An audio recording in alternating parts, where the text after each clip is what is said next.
This is Philip. This is Derek. Welcome to Same but different. Season 2 finale. Whoop, whoop. Yes. Yes. What have we covered over the past 9 9 episodes. episodes? Wow. This is going to be a memory test. So let's start. We opened the season with love, sex. We talked about music, movie, TVs, and of course fashion, my favorite episode. Then there's also education, work, and finally family. Yes, and for the last episode of season 2, what we want to do is just a throwback of sorts, closing the loop in That's corporate great. speak. A throwback to our last episode of Code in Korea. Yeah. By going into the book of questions. Yes. Philip, we have done the book of questions also as a season closer for season 1. But for those who didn't listen to our podcast in season 1, what is the book of questions? The book of questions Is literally a book of questions. So it's being written by an author in New York. Yeah, yes. in the US, yeah. And there are 290 questions inside it. I'm not sure whether that's the same number of questions in the revised version. Of course. And the questions are situational. There's no right or wrong answers to the question. It's how you react to the questions. Correct, because I think in a lot of times, even if we have lived a very eventful life, there are hypothetical situations that we may or may not encounter. So this gives us a chance to ponder, to really question ourselves, and in this case, to see how whether we are same, or different. Different sometimes, Right? yeah. So I have the book of questions in my hand, or rather the e-book version of That's it. correct. And how we're going to do this is we are going to randomly generate 6 different questions Yes. from a website. That's correct. So Yeah. in season 1, we actually just called out numbers from 1 to 294, something like that, right? Yes, so yes. we answered questions from that. Then we referred to the book of questions and then see what questions correspond to the numbers that we called out. However, this being the technology age, we decided to use a number randomizer to help us Ta-da! a little spin of the wheel, if you will, Okay. to arrive at the questions that you want to answer. Okay. So I think I will need your help with this. I need you to spin the wheel like Vanna White. No, Vanna White doesn't spin the what she spins the. Yeah. She reveals the vowels and the letters. So Yeah. What do I press here again? Wait. Before we start, why don't you just take a sip of, again, our lovely drink over here? yes, this is a Campari soda with a touch of peach soda.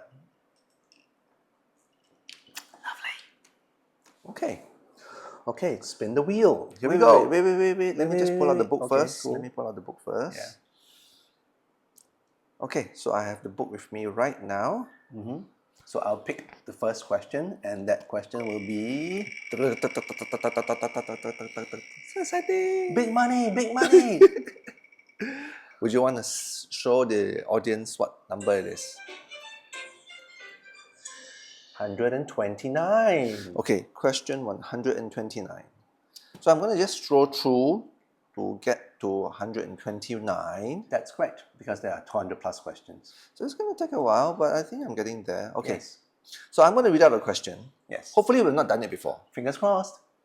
Okay, this is a question which is about children, but I'm not sure whether it's relevant. Let's just read it first, okay? Let's read it. If your child were to be boring, stupid, or ugly, which one would you prefer? Would your choice depend on the child's gender? Do you want to answer this question? Do you want to answer this question? Boring, stupid, or Ugly. Ugly. No, I don't think it's Because we don't have children Yes. and we don't really want to have children. No. So this question is irrelevant. Correct, yeah. So could you just spin the wheel again for us, Derek? Okay, And we'll go on to the let's next do question. that one more time. Yes. Big So- money, big money. So just to recap, we'll skip question number 1 because it's not really relevant to us. That's correct. Okay, have we arrived at number? Number what? 88. Yes. Question number 88. Not too far away from the previous one, so I think that's good. Okay. How often do you step back and reflect on where you are headed? Would less or more self-reflection be good for you? There's a follow-up question to that. Okay, that's an interesting question. So Yeah. I'll answer first since I'm the one who chose the question, right? Okay. Or rather, the number The randomizer chose it for me. So for those who skipped the episode on work and things like that. You might not be aware that I've recently completed my life coaching course, right? So as part of that process, I am supposed to be self-aware, because if you are not self-aware, how can you expect your clients to be? So in this case, if not for the fact that I took up the course, I've never been a very self-reflective person. I tend to push forward. I tend to just leave the past behind, and I always go, right? So yeah, I don't self-reflect as often. But having gone through that course, I realized there is some positivity. You should self-reflect as much as possible, because as the saying always goes, looking back to look forward, right? So you are of the opinion, because the question asks, would less or more self-reflection be good for you? So you are of the opinion that more self-reflection is good for you. Yes, but of course, these needs to be very productive, self-reflective processes. So it's not, self-reflection is not the same as ruminating, because ruminating is basically you spinning on the spot, and that's not productive, right? So I think self-reflection that's done productively and positively is useful, and the more the merrier. Okay, the follow-up question is, do you have any specific long-term goals? If so, which is the most important? How do you hope to reach it? And how do you think reaching it will enhance your life? Jesus, This is a very... this feels like a work interview question. yeah. But okay, if I have to answer it, I want to live life languidly. Live life languidly. It sounds like a motto of a hotel chain. Yes, except that we haven't found it yet. But yeah, I honestly strongly believe that life needs to be lived at a pace that is sensible. So yes, my short answer to that long question is living life languidly. I do not intend to answer the rest of the question. It's too much and Jesus. Well, when I look at this question, I personally think that Derek and myself, right, in the topic when we talk about work and career, Yeah, we are correct. not very ambitious people. Yeah, we're not. So we don't really have the so-called long-term goal per se, True. right? Yeah. So at least when it comes to specific long-term goals, it is a no for us together. So we are quite similar in that. And because of that, we don't have any importance of sorts as reflected by this question. Yeah. Let's move on to the next question. Let's move on to the next question, and now I'll hand over to Philip Okay. to spin the wheel. All right. Okay. Yeah. So you just scroll left or right, to get the number. So now the book of questions is in my hands, and I Okay. will ask the question for Philip to answer. He has just spun the wheel.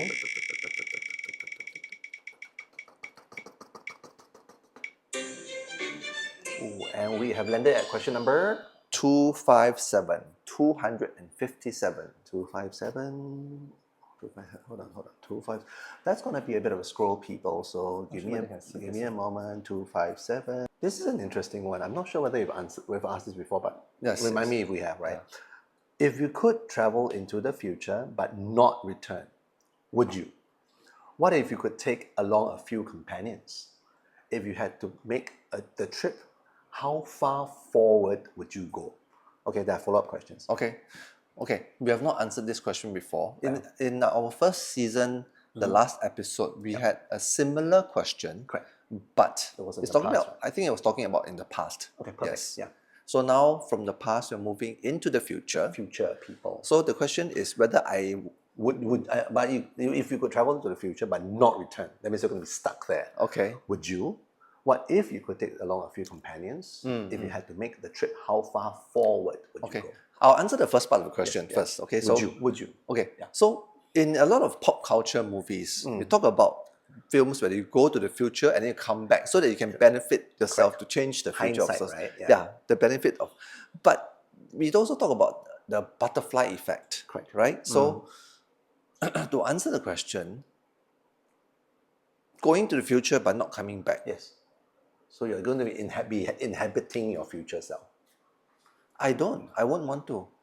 It sounds silly because, look, if I'm going to go in the future and not come back to make the change to the future, right? Then what's the point? That means there's no value in you Yeah, inhabiting yeah. a future version. Because the future will eventually happen. Happen. Yeah. Okay. For example, in this question, right? Right. They are saying that, oh, I'm allowed to travel 10 years into the future. Correct. That means How far forward would you go Yeah. if you want to? Yeah. that means I will be able to see 10 years from now where I am. But I'm not that impatient to know whether the inevitable will happen. Correct. So this to me is a moot point. I won't do that. Okay, fair. I'll leave the unknown to the unknown. Correct. So that's an interesting point because the follow-up questions assume that you would. For Okay. example, what would induce you to give up life as you know it now and face the unknown? But you've just answered this question. Okay. You are going to leave the unknown to the unknown. Yes. Right? And do you think people in previous centuries were more adventurous than we are, or simply more used to risk? So basically that's trying to understand again, if you are someone who is prepared to go into the future to inhabit a future self, why would you do it? Are we a generation that wants to do it versus the previous generations that are just more risk averse? Yeah. How about yourself, Derek? No. And your reason is? I know this almost contradicts my earlier question about being self-reflective, right? But I want to add a dimension to this thing. I'm not a huge planner. Talking about the point where both of us have no great ambitions of Correct. sorts. Yeah. So if you are someone who plans and you have an end goal in mind and you are basically living your life at this point in time in a progressive manner to hit the end goal, right? Then yes, this would be really appealing because then you can see, then you have the chance to say, oh, is my 5-year goal really happening? Oh, okay. That's a good point. That's a good point. But I'm not really a planner. I'm spontaneous. I'm all about living life languidly, remember? So yeah, it's being in the moment. Why do I want to move forward? But that point I mentioned, for example, you will set a 5-year goal, and then you'll be curious to see that, whether you hit the 5-year goal or not. Right. But you're not allowed to come back, you see. Correct. To make sure that, if I did not hit it, then I want to come back and change it, but You can't. you cannot. Exactly. So this is an interesting question because I think that the qualifier is that you can't come back. Yeah. As opposed to a lot of, again, pop culture movies where you go to the future and you see, I'm living a sucky life. I need to come back and change it. Right? What do I change about it, you see? Exactly. Yeah. Cute. So we are same in this Same. aspect. Yeah, we won't want to do it. There's no need to go to the future. Okay, right. So your turn, Derek. All right. Let's pick a number. So this is question number 2 already. So we're going to question number 3. That's question number 3. And we are now spinning. Glug, glug, glug, glug, glug, glug, glug, glug, glug, glug, glug, glug, glug. And the number is 31. It is a very far away number. Number 31. I'm not sure whether people can I don't see think you it, can but see it. yes. Question. Yes. 31. If you were another time traveling thing. Oh, I think we're onto something here. yes. If you were locked in a time machine set for a single one-way trip to the past or future, and had 10 minutes to dial in the time and place, when and where would you go? Why?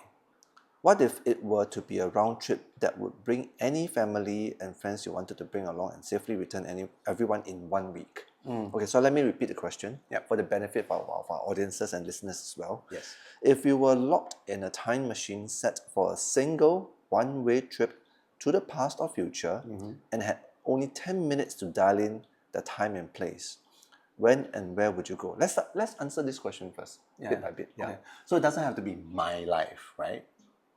Time machine. Good question. Good Let's question. also ask place, right?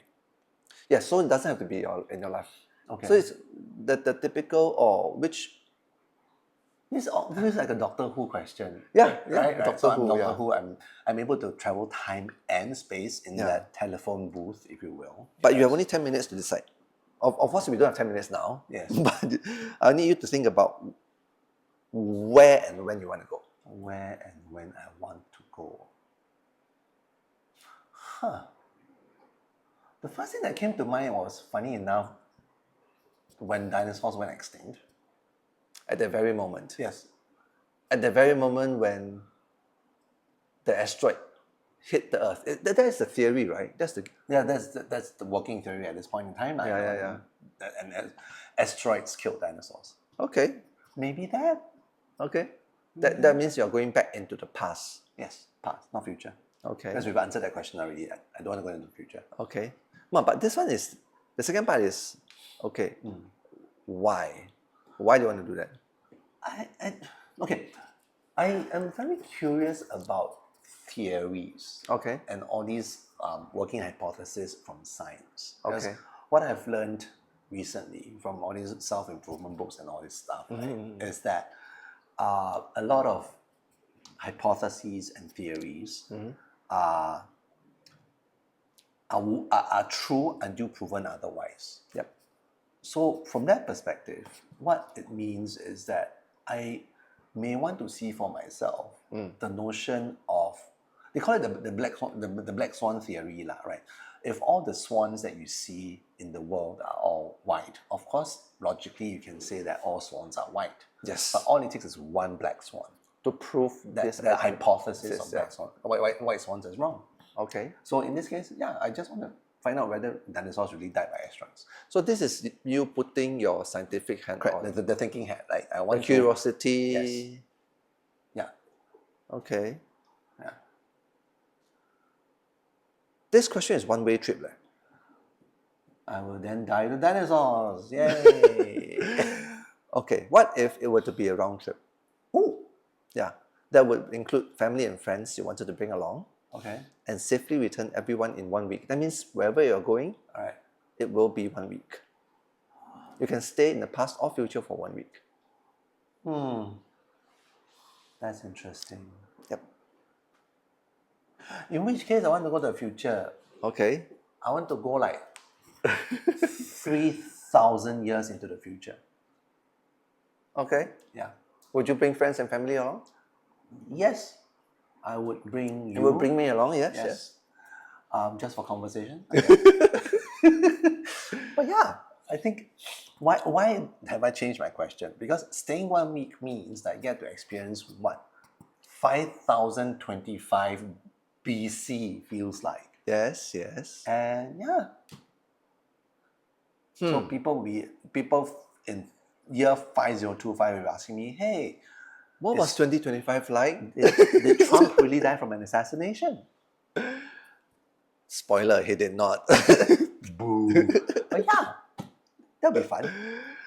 Okay. Yeah. Okay. So this is a very interesting response because if you are taking a one-way ticket Correct. and not coming back, you want to go back in the past, Correct. and then you will just die with the Correct. past. And I just want to ascertain. That means I just want to ascertain something and I'm happy. But you are not going to come back and tell people that they did or did the asteroid did or did not destroy the dinosaurs. One. Yeah, true, but at least I know that from my for my academic and intellectual endeavors, science is right or wrong. You know. Okay. Yeah. But if it's in the future, yeah, I want to experience it. You know? Yeah. That'll be fun. Okay. No? Okay. Okay. What would you do, Philip? Interestingly enough, if it is a one-way ticket, right? Yes, I will still go back. Similar to you, right? Actually, no. No. Okay. I will be the opposite from you. Okay. If it is a one-way ticket, Right. I will go into the future, which contradicts with what I said earlier. Correct. Yeah. But the thing is, if I go into the future and not come back, one-way ticket, right? Yep. It is You get to live in 5025 yep, BC. yep, and there's a certainty to it. Okay. Because just now is a if you would do it or not. But Right, this one is you're already locked in the time machine. Right. There's no way of you deciding whether you want to do it or not. Correct. Okay. So out of no choice, okay lor, future lor. I'll go into the future okay. and then I'll live the future. Because it's inevitable. Yes. And I like that inevitable certainty. Correct. Because the earlier question has a certain, how do I put it? Has a certain level of uncertainty. Yep. Yeah. Whereas this one is putting you there specifically. Yeah. Okay. That makes sense. And then if I were to have a round trip, I'll go back to the past. I'll relive the past. Okay. I'll relive the past where and when. Yeah. I think I'm very curious about the golden ages. The 1920s. Yes, yeah. So 1930s. think of it as a 1 week holiday in a theme party that Yes. goes on and on. Correct. Everybody in flapper dresses, Yeah, yeah. zoot suits. No, zoot So suits, so yeah. that it will be in the US. So I think I'm a little bit interested or keen on American culture in that sense. Yeah. 1920s or the 1950s. Yeah. Before the Great Depression, Yes. just like where we are right now. Yeah. So I will relive the past for 1 week. Think of it as a theme party that has an end date. Okay. Yeah. All that hardship, all that corniness will end in 1 week. Yes. So that's fine. Fine by me. Cute. So we are different. Yes, we are. We are different in that way. Okay. Cool.